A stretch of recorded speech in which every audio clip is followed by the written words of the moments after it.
வருகிற 23ஆம் தேதி முதல் 27ஆம் தேதி வரை டெல்டா மாவட்டங்களில் வடகிழக்கு பருவமழை தீவிரமடையும் என வானிலை மையம் கூறியுள்ளதால் தமிழக வேளாண் துறை அமைச்சகம் முன்னெச்சரிக்கை நடவடிக்கைகளை தீவிரப்படுத்தியுள்ளது.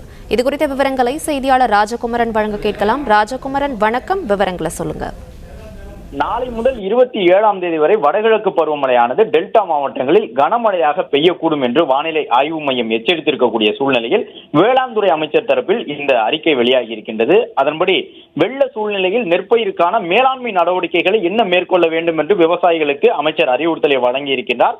மழைநீர் தேங்கும் பட்சத்தில் வயல்களில் உடனடியாக வடிகால் வசதி ஏற்படுத்தி நீரை வடித்து வேர்ப்பகுதிக்கு காற்றோட்டம் கிடைக்கும் வகையில் பணிகளை மேற்கொள்ள வேண்டும் என்று அறிவுறுத்தப்பட்டிருக்கின்றது.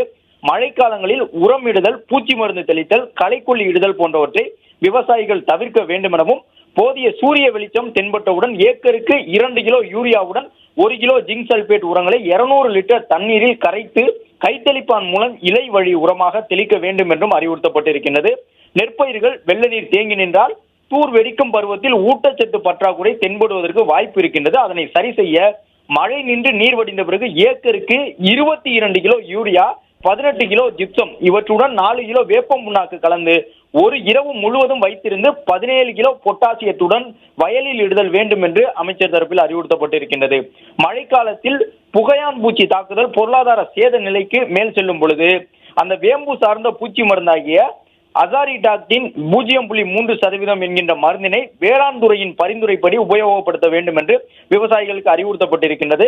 சம்பா பருவத்திற்கான பயிர் காப்பீடு செய்ய இந்த மாதம் 30ஆம் தேதி அன்று கடைசி நாள் என்பதால் விவசாயிகள் உடனடியாக சம்பா பருவத்திற்கான பயிர் காப்பீட்டை செய்ய வேண்டும் என்றும் அறிவுறுத்தப்பட்டிருக்கின்றது.